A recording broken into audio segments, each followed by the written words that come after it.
التي هي أقوم ويبشر المؤمنين الذين يعملون الصالحات نحمده ونصلي على رسوله الكريم اما بعد. وأشهد أن لا إله اور إلا میں گواہی دیتا ہوں کہ اللہ کے علاوہ کوئی معبود نہیں، أحد بحق اس کے علاوہ کسی کی عبادت نہیں کی جا سکتی، اور میں گواہی دیتا ہوں کہ حضرت محمد صلی اللہ علیہ وسلم اللہ کے رسول اور بندے ہیں۔ اللہ تعالیٰ کا بڑا فضل لوگوں پر کہ اللہ تعالیٰ نے حضور صلی اللہ علیہ وسلم کو لوگوں کی طرف مبعوث کیا۔ حضور صلی اللہ علیہ وسلم اس چیز کی دعوت دے رہے تھے جس کے ذریعے سے مخلوق اپنی مصالح اور خیر کو حاصل کر سکے اور اللہ کی رحمت کو اپنی طرف متوجہ کر سکے۔ اللہ تعالیٰ کا فرمان ہے کہ میری رحمت ہر چیز کو وسیع ہے، اور ان قریب اپنی میں رحمت ان لوگوں کے لیے لکھوں گا جنہوں نے تقوی اختیار کیا، جو زکوٰۃ ادا کرتے ہیں، جو ہماری آیتوں پر ایمان رکھتے ہیں، جو ہمارے رسول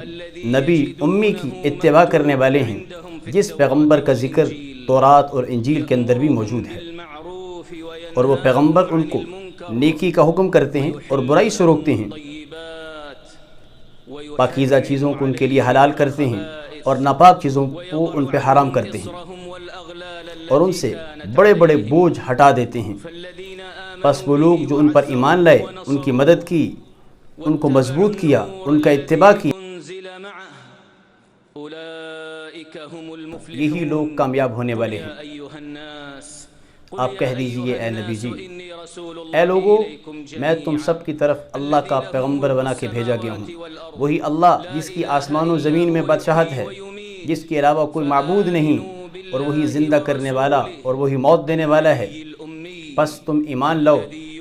اس اللہ کے نبی پر بھی جو نبی امی ہیں، اور وہ نبی خود بھی اللہ پر اور اللہ کی باتوں پر ایمان رکھتے ہیں تاکہ تم ہدایت پا سکو۔ اللہ تعالیٰ درود و سلام نازل فرمائے حضور صلی اللہ علیہ وسلم پر، ان کے صحابہ پر، ان کے آل پر اور ان کے ماننے والوں پر۔ حمد و صلات کے بعد، اے لوگو اپنے رب سے ڈرو، اے لوگو اپنے رب سے ڈرو، اور ڈرو اس دن سے جس دن نہ کوئی والد اولاد کے کام آئے گا اور نہ اولاد والدین کے کام آئے گی۔ بے شک اللہ کا وعدہ سچا ہے، دنیا کی زندگی تمہیں دھوکے میں نہ ڈالے اور دھوکے باز تمہیں دھوکے میں نہ ڈالے۔ بے شک جو اہل تقوی ہیں ان لوگوں کے لیے بہترین زندگی، بہترین انجام ہے، دنیا میں بھی اور آخرت میں بھی۔ اللہ تعالیٰ نے ارشاد فرمایا، ان قریب اللہ تعالیٰ نجات دے گا ان لوگوں کو جنہوں نے تقوی اختیار کیا، انہیں کامیاب کر کے انہیں کوئی پریشانی نہیں چھوئے گی، نہ وہ غمگین ہوں گے، اور اللہ تعالیٰ ان کے لیے تنگی سے راستے نکالے گا اور انہیں رزق دے گا جہاں پہ ان کا وہم و گمان بھی نہیں ہوگا۔ اور جو تقوی اختیار کرے اور توکل کرے، اللہ رب العزت اس کے معاملات کو آسان کرے گا، اور جو تقوی اختیار کرے اللہ تعالیٰ اس کے گناہوں کو معاف کر کے اس کے لیے بہت بڑا اجر تیار کرے گا۔ بے شک تقوی کے واجبات میں سے ہے کہ اللہ وحدہ لا شریک کی عبادت کی جائے، اس کے ساتھ کسی اور کو شریک نہ کیا جائے۔ جیسے اللہ تعالیٰ کا فرمان ہے کہ صرف حکم اللہ کا ہی ہے، اور وہ حکم دیتا ہے تمہیں کہ اللہ کے علاوہ کسی اور کی عبادت نہ کرو، یہی تمہارا مضبوط دین ہے، لیکن اکثر لوگ جانتے نہیں ہیں۔ اے لوگو اپنے رب کی عبادت کرو جس نے تمہیں بھی اور تم سے پہلوں کو بھی پیدا کیا تاکہ تم تقوی اختیار کر سکو۔ یہ معنی ہے شہادت توحید کا، لا الہ الا اللہ، اللہ کے علاوہ کوئی معبود نہیں۔ یہ اسلام کی علامت ہے، یہ نجات کا سبب ہے۔ اللہ تعالیٰ کا فرمان ہے تمہارا معبود صرف ایک الہ ہے، اور وہ رحمان اور رحیم ہے، وہی وہ ذات ہے جس نے تمہاری تصویر تمہارے ماں کے پیٹ کے اندر بنائی، اس کے علاوہ کوئی معبود نہیں، وہ زبردست اور حکمت والا ہے۔ شہادت توحید کے ساتھ ساتھ شہادت و رسالت کو بھی ملایا جائے گا، اور وہ یہ ہے کہ حضرت محمد صلی اللہ علیہ وسلم اللہ کے سچے رسول ہیں۔ اب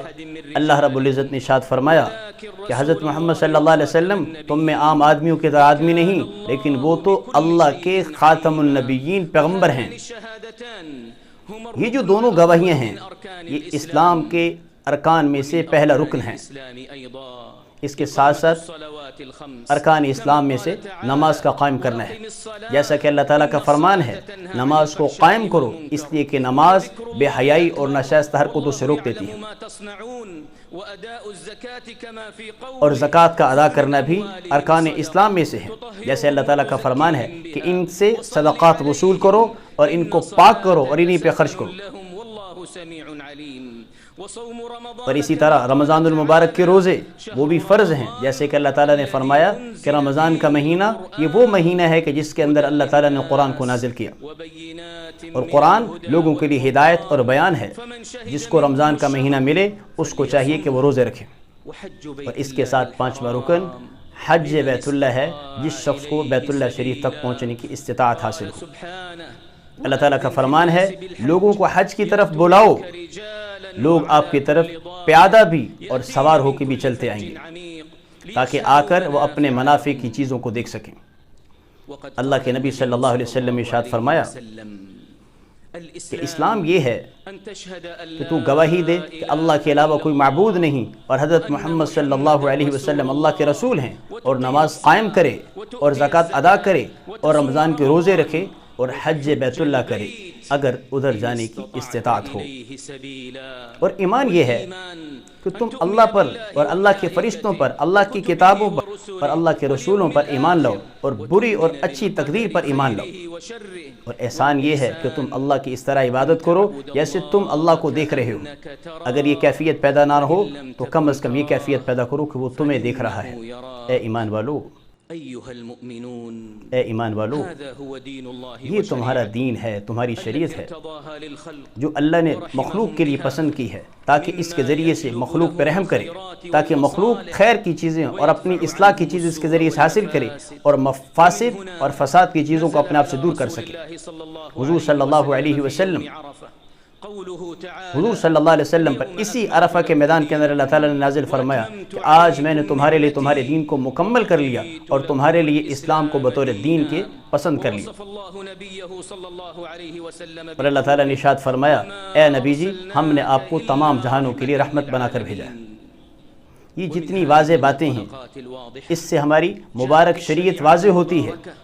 اس شریعت سے اللہ رب العزت چاہتے کیا ہیں کہ خیروں کو حاصل کیا جائے، اچھائیوں کو حاصل کیا جائے اور مفاسد اور فساد کو دور کیا جائے۔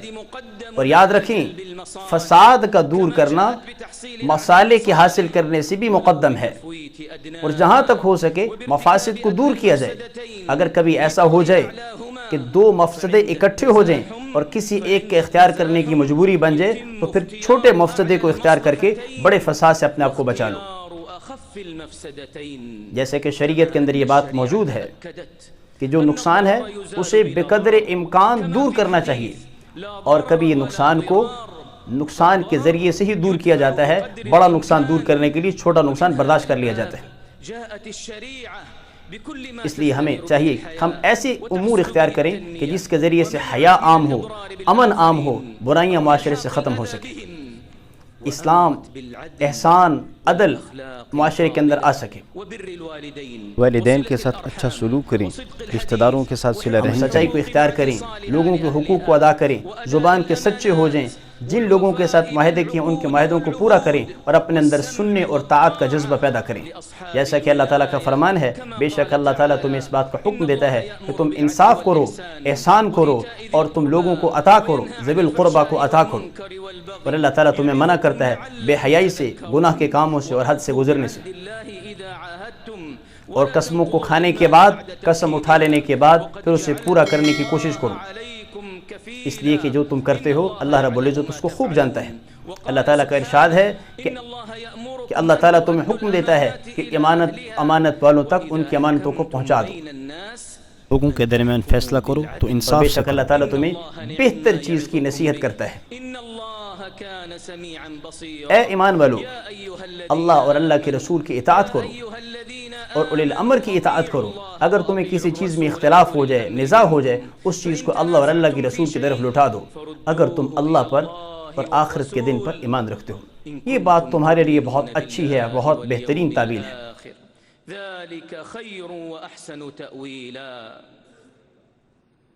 وقد أكد الشارع الحكيم وجوب تو المحافظة شارع حکیم نے اس بات کی بڑی تاکید کی ہے التي اتفقت کہ الشرائع 5 ضروری چیزوں کی حفاظت کی جائے وهي حفظ الدين جن کی حفاظت پر پہلی شریعتوں نے بھی اتفاق کیا ہے، وہ دین کی حفاظت، جان کی حفاظت، عقل کی حفاظت، مال کی حفاظت اور عزت کی حفاظت ہے، اور ان پر تجاوز کرنا، اس طرف دخل اندازی کرنا یہ جرم ہے اور یہ سزا کا سبب ہے، اور ان ضروریات کی حفاظت کرنا یہ جنت میں داخلے کا سبب ہے، اللہ کی رضا کا سبب ہے، اور دنیا اور آخرت کے اندر بارونق زندگی کا سبب ہے،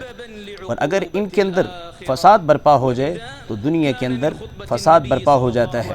اور اس وجہ سے آخرت کے اندر بہت بڑی سزا کا استحقاق ہوگا۔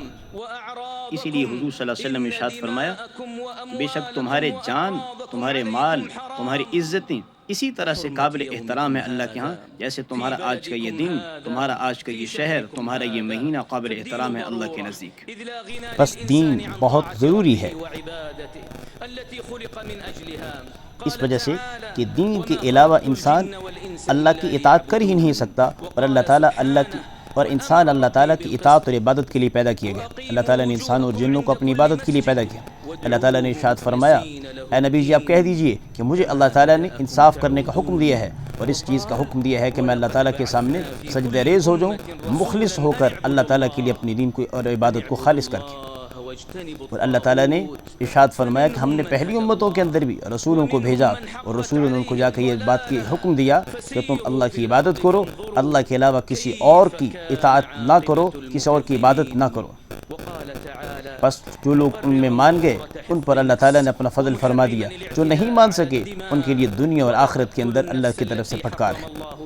اللہ تعالیٰ نے جان کی حفاظت کرنے کے لیے قرآن پاک کے اندر ارشاد فرمایا، لا تقتلوا، کہ آپس میں ایک دوسرے کو قتل نہ کرو، آپس میں ایک دوسرے کو قتل نہ کرو، بے شک اللہ تعالیٰ تم پہ رحم کرنے والا ہے، اور جو کوئی شخص اس عمل کو ظلم کر کے انجام دے گا ہم ان قریب اسے جہنم کے اندر پھینک دیں گے، اور یہ بات اللہ تعالیٰ کے لیے کوئی مشکل نہیں بلکہ بہت آسان ہے۔ جیسا کہ اللہ تعالیٰ نے ایک اور جگہ ارشاد فرمایا مال کی حفاظت کے اعتبار سے کہ اے ایمان والو آپس میں ایک دوسرے کے مال باطل طریقے سے مت کھو، ہاں مگر رضامندی سے تجارت کے ذریعے سے ایک دوسرے کے مال لو۔ اور عقل کی حفاظت کے لیے اللہ تعالیٰ نے قرآن پاک میں ارشاد فرمایا کہ بے شک شراب، جوا اور جوئے کے یہ تیر یہ ناپاک ہیں اور یہ شیطان کا عمل ہے، اس سے اپنے آپ کو بچا لو تاکہ تم کامیاب ہو سکو۔ بے شک شیطان تو چاہتا ہے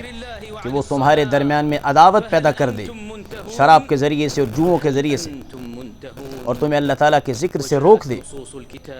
کیا تم باز نہیں آتے ہو؟ اور قرآن و سنت کی نصوص اس پر آ چکی ہیں کہ انسانوں کی عزتوں کے در پہ نہیں ہونا چاہیے۔ اللہ تعالیٰ نے ارشاد فرمایا وہ لوگ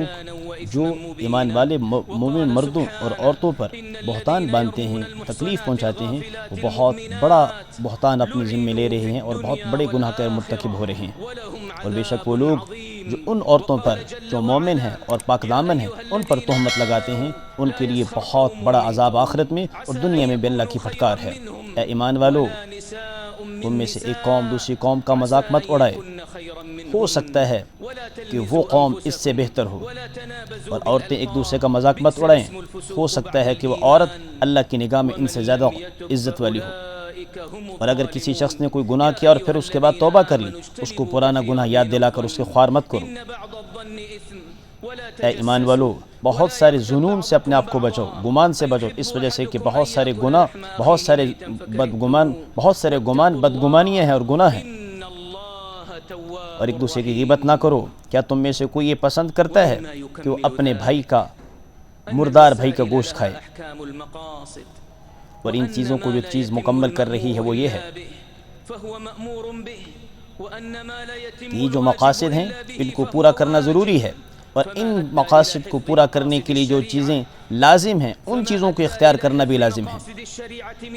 ان مقاصد شرعیہ کی حفاظت ضروری ہے، اس وجہ سے جو وہ وسائل اور وہ طرق اور وہ چیزیں جن کے ذریعے سے ان مقاصد شرعیہ کو حاصل کیا جا سکتا ہے ان کو حاصل کرنا بھی لازم اور ضروری ہے۔ تابعة لها في أحكامها ومن هنا فعلى كل مؤمن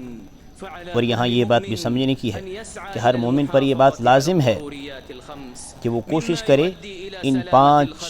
ضروری چیزوں کی حفاظت کرنے کی، تاکہ امت کے اندر امن باقی رہے، حیا باقی رہے، دین اور دنیوی اعتبار سے خوشحالی رہے، اور یہ سارے کام انجام دینے ہیں اللہ کی رضا کے لیے اور اللہ تعالیٰ کے قربت کے لیے۔ اور ہر کسی مومن کے لیے، مسلمان کے لیے لازم ہے وہ کسی ایسی سرگرمی کا حصہ نہ بنے جو ان 5 چیزوں کی محافظت کے اندر نقصان دہ بنے، اور ہم سب پر یہ بات ضروری ہے اور لازم ہے اور ہماری ذمہ داری ہے، اور ہم سب پر یہ بات لازم ہوتی ہے کہ ہم اپنی ذات کا، اپنے آپ کی تربیت کریں۔ اگرچہ ان 5 چیزوں کی محافظت وہ دنیا کی ہر ایک جگہ پر لازم ہے، لیکن اس کی حفاظت کا وجوب اس جگہ پر جہاں آپ موجود ہیں اور زیادہ بڑھ جاتا ہے۔ اس وجہ سے اللہ تعالیٰ کا فرمان ہے کہ اس جگہ کے اندر اگر کسی نے الحاد کیا، ظلم کر کے، ہم اس کو دردناک عذاب چکھائیں گے۔ اس وجہ سے یہ حج کا مقام یہ کوئی سیاسی گفتگوؤں کا مقام نہیں، یہ صرف سرگاہوں کی طرز پر نہیں، بلکہ یہاں پر تو علم کے لیے، اللہ تعالیٰ کا قرب حاصل کرنے کے لیے، اللہ تعالیٰ کے سامنے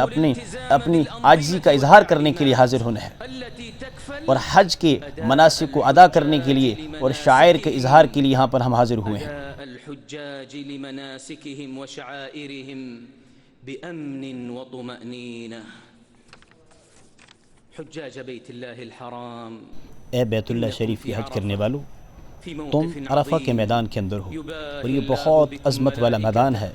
تمہاری وجہ سے اللہ تعالیٰ فرشتوں پہ فخر کر رہے ہیں، اور یہ بہت بڑا فضیلت والا زمانہ ہے، یہاں پر نیکیاں بڑھ جاتی ہیں، گناہوں کو معاف کر دیا جاتا ہے اور درجات کو بلند کر دیا جاتا ہے۔ اس وجہ سے کوشش کرو اللہ کے نبی صلی اللہ علیہ وسلم کی سنت کی اتباع کرنے کی، حضور صلی اللہ علیہ وسلم کی اتباع کی۔ حضور صلی اللہ علیہ وسلم نے اسی جگہ پر خطاب فرمایا، اور پھر حضرت بلال رضی اللہ تعالیٰ عنہ کو حکم دیا، آپ صلی اللہ علیہ وسلم نے ظہر کی 2 رکعت ادا فرمائی، حضرت بلال نے اذان اور اقامت کہی، پھر حضور صلی اللہ علیہ وسلم نے عصر کی 2 رکعت نماز ادا فرمائی، دونوں کے اندر جمع کیا اور دونوں کو قصر کیا، اس کے بعد اللہ تعالیٰ کا ذکر کیا، اللہ تعالیٰ سے دعائیں مانگی، یہاں تک کہ سورج غروب ہو گیا۔ غروب آفتاب کے بعد آپ صلی اللہ علیہ وسلم عرفہ سے مزدلفہ کی طرف چلے گئے، اور مزدلفہ میں جا کے حضور صلی اللہ علیہ وسلم نے مغرب کی 3 رکعتیں پڑھی، اور فجر کی نماز تک حضور صلی اللہ علیہ وسلم وہاں پر قیام فرمایا، اور مغرب کے ساتھ 2 رکعت نماز عشاء کی پڑھی، اور فجر تک وہاں پر قیام فرمایا، اور پھر وہاں سے آپ صلی اللہ علیہ وسلم مینا کی طرف گئے اور جمرہ عقبہ کی جا کے رمی کی اور 7 کنکریاں اس پہ ماری، پھر اس کے بعد ذبح کیا، اور ذبح کرنے کے بعد پھر حلق کروایا، حلق کرنے کے بعد آپ صلی اللہ علیہ وسلم بیت اللہ شریف کا طواف کرنے کے لیے گئے، پھر وہاں سے واپس مینا کے لیے آ گئے، اور پھر آپ صلی اللہ علیہ وسلم نے واپس آ کر اگلے دنوں کے اندر 3 جمرات کی رمی کی۔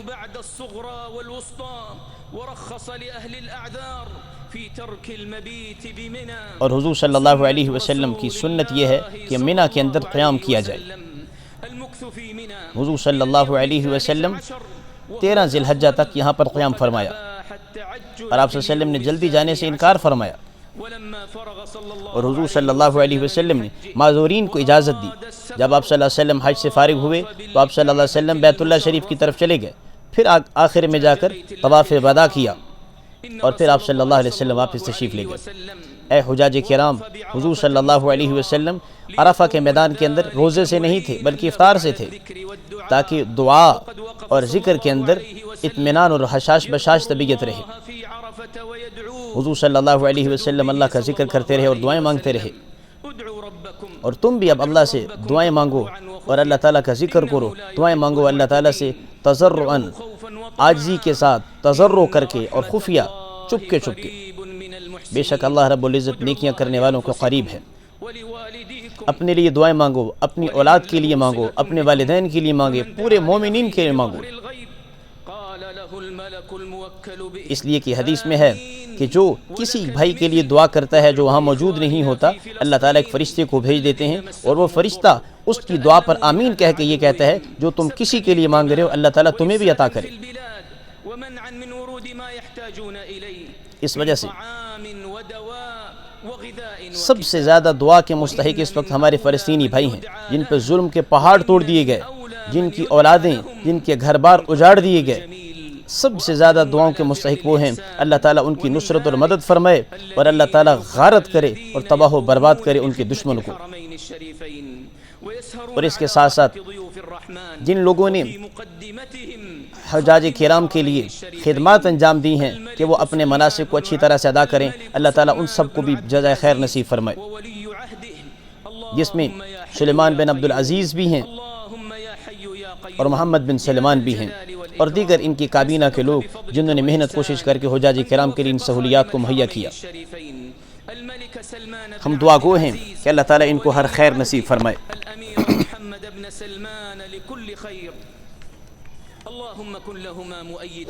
اللہ تعالیٰ سب کی نصرت اور مدد فرمائے، اللہ تعالیٰ ہر ایک کو بہترین جزائے خیر نصیب فرمائے۔ جو ہم پہلے پیش کر چکے، جو بعد میں پیش کریں گے، اللہ تعالیٰ سب کے جزائے خیر نصیب فرمائے۔ اللہ تعالیٰ اجر کو بڑھا دے۔ اے اللہ تمام حجاج سے ان کے حج کو قبول فرما۔ یا اللہ پاک اپنے علاقوں کی طرف یہ جائیں، خیر خیریت سے اپنے اپنے علاقوں میں پہنچیں۔ یا اللہ پاک ان کی دنیا آخرت کی حاجتوں کو قبول فرما۔ اے اللہ تمام مسلمین مسلمات کی مغفرت فرما، مومنین مومنات کی مغفرت فرما۔ یا اللہ پاک ان کے دین کو، ان کے امن کو محفوظ فرما، ان کے خون کو اور ان کے مال کو، ان کی عزتوں کو محفوظ فرما۔ یا اللہ پاک ان کی نیکیوں کو قبول فرما، سیئات کو یا اللہ پاک درگزر فرما۔